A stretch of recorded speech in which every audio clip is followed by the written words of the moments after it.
Hi, I'm Dave, and if you saw my last video, this is my Spartacus moment. And now my number 2 reason you should not empower leftists in the Democratic Party. It is their use of multiculturalism and identity politics to divide us for political purposes. Columnist and political commentator George Will had this to say about multiculturalism. Multiculturalism is a campaign to lower America's moral status by defining the American experience in terms of myriad repressions and their victims. By rewriting history and by using name-calling such as racist, sexist, or homophobe to inhibit debate, multiculturalists cultivate grievances, self-pity, and claims to entitlements arising from victimization. In practice, leftists in the Democratic Party and those in the media work together to create victim groups. These leftists then claim to identify with the groups they created and their perceived struggles. The victim group is then encouraged to become a voting bloc, identify with the Democratic Party, and vote accordingly. This explains why the Democratic Party expects certain groups like women, blacks, and people from the LGBTQ community to vote for them.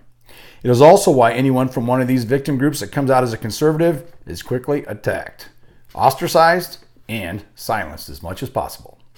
The promoters of identity politics usually claim that the main victimizer of all their victims is white males, like me. Their goal is to create a common enemy for all their victims.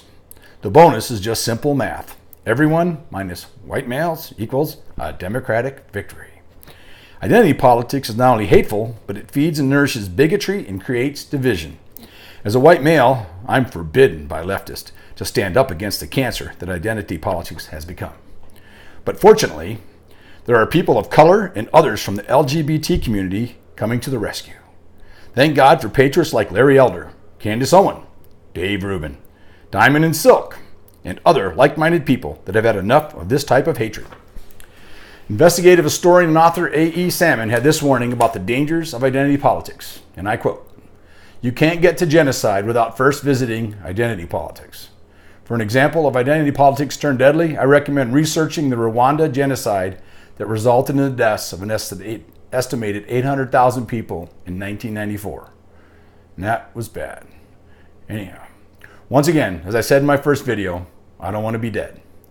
I'm in no way trying to minimize the pain of anyone that has been victimized, but ripping the scabs from emotional wounds and teaching hatred of people groups for political purposes is disgusting and it needs to stop. I would also suggest that most people are victimized by other people and not by groups. Identity politics and political correctness do not treat society's victims. They just create new bigotry, prejudices, and new victims. Not voting for Democrats in this election cycle is a great way to say no to identity politics. If leftists are successful in using this disgusting behavior to gain votes, then we can all expect more of the same in our future. And that is my number 2 reason for not empowering the leftists in the Democratic Party. Thanks for checking it out. Tomorrow I'll have my number 3 reason you shall not empower the leftists in the Democratic Party. Thanks.